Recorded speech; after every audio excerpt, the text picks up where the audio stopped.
मैं रुक करना चाहूंगा एसएन श्रीवास्तव, दिल्ली पुलिस के पूर्व कमिश्नर हैं, हमारे साथ मौजूद हैं। श्रीवास्तव साहब, दिल्ली पुलिस की कमान आपने संभाली, पीएफआई का जो मुख्यालय है वो दिल्ली में के शाहीन बाग ओखला इलाके में इसके कई दफ्तर हैं, तो इतने समय तक किस चीज का इंतजार करती रही दिल्ली पुलिस? क्योंकि इस दौरान कई घटनाएं हुई दिल्ली में, सीए एनआरसी के हिंसक प्रदर्शन से लेकर जो उत्तर पूर्वी दिल्ली में दंगे हुए थे, उन तमाम घटनाओं के अंदर पीएफआई की भूमिका सामने आई थी।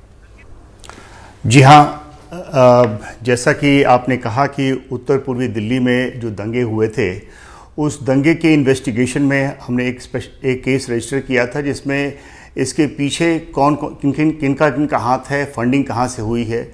तो उसमें हम लोगों ने इन्वेस्टिगेशन किया और ये पाया कि इसमें पीएफआई का हाथ है। और हमने ये भी पाया इन्वेस्टिगेशन में कि उन सभी जगहों पे जहाँ पे राइट्स हुए थे, वहाँ पे पीएफआई लगातार वहाँ पे मौजूद रही और जिस दिन राइट्स शुरू हो गए उस समय वहाँ से वो हट गए। तो मैं ये बताना चाहता हूँ कि पीएफआई हमेशा बैकग्राउंड में रह करके और जब भी मौका मिलता है वो राइट्स ऑर्गेनाइज करना और जैसा आपने कहा है कि रेडिकलाइजेशन कराना, वो इसका काम है। फंडिंग भी इस प्रकार से करती है ताकि इसकी कहीं फुटप्रिंट न मिले।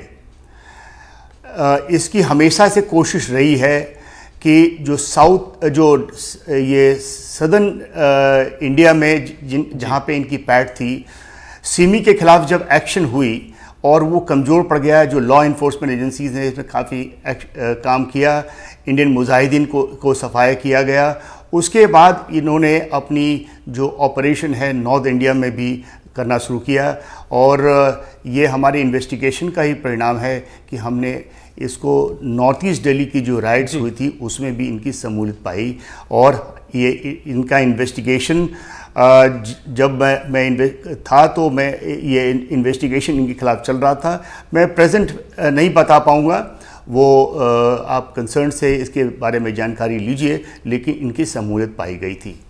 श्रीवास्तव साहब, लेकिन जिस तरीके से ये पूरी जांच चली, जिस तरीके से कार्रवाई हुई, बाकायदा ये कई बार कहा जाता रहा कि पीएफआई एक लेयर्ड ऑर्गेनाइजेशन, एक अम्ब्रेला ऑर्गेनाइजेशन, इसके बहुत सारे अलग अलग छोटे ऑर्गेनाइजेशन है, चाहे कैंपस फ्रंट ऑफ इंडिया हो, एसडीपीआई हो, बहुत सारे संगठन इससे जुड़े हुए हैं। तो क्या आपको नहीं लगता कि ये सभी संगठनों पर कार्रवाई हो तब तो प्रभावी होगी, वरना तो ये लोग अलग अलग संगठनों में चले जाते हैं, वही चेहरे हैं, वही घूम फिर के नाम आते हैं सामने?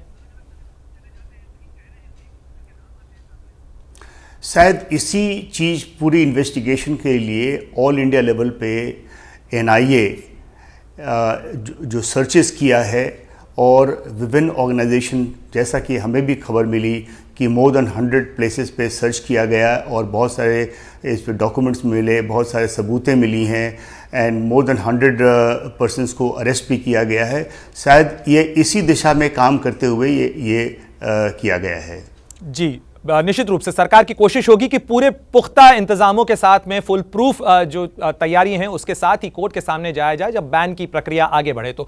लेकिन मैं रुक करना चाहूंगा, इनके सूद हमारे साथ जुड़े हुए हैं। सूद साहब, आप तो रॉ के पूर्व अधिकारी रहे हैं, जिस तरीके से एक्सटर्नल फंडिंग के भी सवाल उठते रहे पीएफआई को लेकर, आईएसएफ इंडियन सोशल फोरम का नाम कई बार आया, जो बहरीन, कतर, कई जो गल्फ के इलाके हैं वहां पर सक्रिय है, वहां से फंडिंग आई। लेकिन ये जो टेरर फाइनेंसिंग है, टेरर फंडिंग है, कैसे ये पीएफआई तक पहुंचती रही और क्या ये मुकम्मल हो पाएगा कि ये रसद जो है ये काटी जा सके?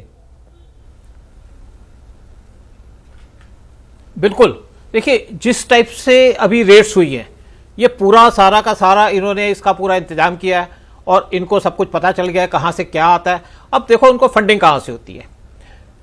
इन्होंने बहुत सी अपनी एनजीओ बनाई है पीएफआई ने, उसके अंदर वुमेन की एनजीओ है, फलानी एनजीओ है, और ऐसा शो किया है ये वेलफेयर के लिए काम कर रहे हैं। और इनके 12 यूनिट्स बैठे हैं बाहर के कंट्रियों में, कुछ गल्फ में है, कुछ यूरोप के अंदर है। वहां से छोटा छोटा फंड आता है, उसके साथ इनको टर्की पूरा सपोर्ट करता है। यहां से लड़के लड़कियां टर्की में जाया करते थे एजुकेशन के नाम पे, वहां जाके उनको ट्रेनिंग दी जाती थी, उनका ब्रेन वॉश किया जाता था और उसके बाद यहाँ पे भेजे जाते थे। और टर्की का एक पर्पस है, वो जो पैसे भेजते हैं वो भी एक एनजीओ के थ्रू भेजते हैं। तीसरा, इनको जो पैसा आता है, जो गवर्नमेंट के पास न्यूज़ है, आपने सुना होगा कि 2020 में एक केस हुआ था जिसके अंदर कम से कम मैं आपसे समझना चाहूंगा कि क्या ये एक सोचा समझा एक्सटर्नल डिजाइन है? देखिए डिजाइन, बेसिकली डिजाइन तो है, डिजाइन इसके अंदर जो बेसिक सपोर्ट आ रही है वो टर्की का डिजाइन है। पाकिस्तान साथ में इन्वॉल्व होता है तो टर्की इसमें पूरा इन्वॉल्व है। अगर टर्की इनको यहाँ बुला के ट्रेनिंग देता है, इसको ISIS से मिलाता है, एक देखिए जब यहाँ पे पीक होया और साथ में मिस्टर रहमान, ये दोनों गए थे टर्की में अक्टूबर 2018 में। उनकी वहाँ मीटिंग हुई थी IHH के साथ, जो एक उनकी मिलिटेंट ऑर्गेनाइजेशन है, और मीटिंग अरेंज कराई थी टर्की की इंटेलिजेंस MDI ने। और इनको जो टर्की है वो उसके कनेक्शन IHH के कनेक्शन है अलकायदा के साथ और ISIS के साथ।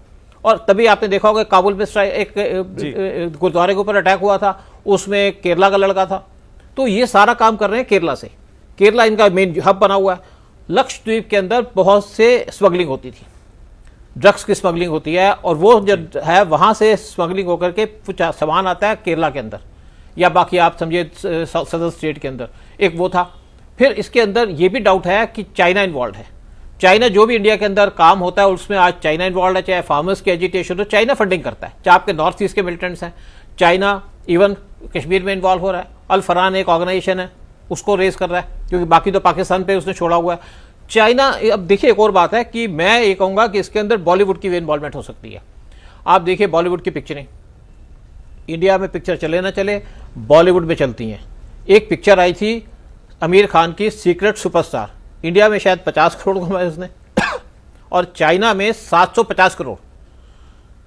तो ये चाइना इतना क्यों इंटरेस्टेड है इंडियन फिल्म्स के अंदर, और स्पेशली आमिर खान की फिल्मों के अंदर। और आमिर खान जाते हैं आपके टर्की जी, टर्की में उनके एर्डोगन से मिलते हैं, जो जिनके बारे में पता है कि उनके ISIS से लिंक है। उनका लड़का जो है बड़ा वाला वो टोटल ISIS लिंक्ड है, उनके थ्रू पेट्रोल की स्मगलिंग ये सारे काम करते हैं। तो ये जो सारा का सारा नेटवर्क है फंड कलेक्ट करने का मैं सोचता हूँ इसमें टर्की नंबर 1 पे है, पाकिस्तान नंबर 2 पे है, उसके बाद आपका चाइना है। तो ये जो एंटी इंडिया बहुत सारे सवाल हैं सूद साहब, मैं लौटूंगा आपके पास। जैसे ही घड़ी का काटा दोपहर 2:30 पे आए, बबीता जी का दिल सास बहू साजिश के लिए मचल जाए। और ये है इनकी बहू, पूरे दिन ऑफिस की टेंशन हो जाए गॉन जब ये करें अपना फेवरेट शो फ्री टाइम पे ऑन।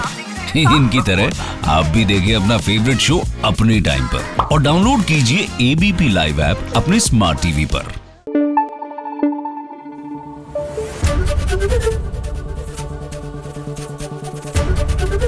ABP न्यूज आपको रखे आगे।